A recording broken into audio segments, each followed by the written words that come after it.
လုံးပဲမင်္ဂလာပါဒီနေ့မှာတော့ဘောကျိတ်ပစုံနဲ့လက်ဆက်လေးရတာနဲ့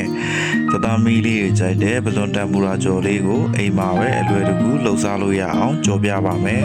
ပစုံလေးတွေကိုခွန်ခွာကြောခွဲညစ်ကြေးထုတ်ပြီးတန်ဆင်ထားပါမယ်ပြီးရင်တော့ရတာအတွက်စားကြက်သားမုံငရုတ်ကောင်းနဲ့စီမွေးနှဲငယ်ထည့်ပြီးနေပေးထားပါမယ်ပြီးရင်တော့မွေးကြုံကိုစားနှဲငယ်နဲ့ရေးထည့်ပြီးဖြောပေးထားပါမယ်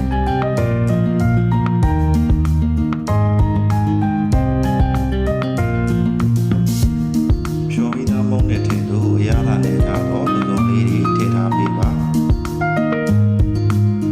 စီပူလာတာနဲ့မုံတဲ့ထဲကနေတကောင်ချင်းစီ10ရွေးထည့်ကြပေးပါ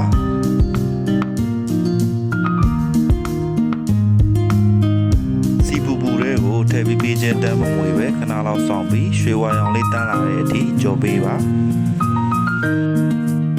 ကဲအခုဆိုတော့အိမ်မှာပဲလွယ်လွယ်ကူကူတသားမီးလေးကြိုက်တယ်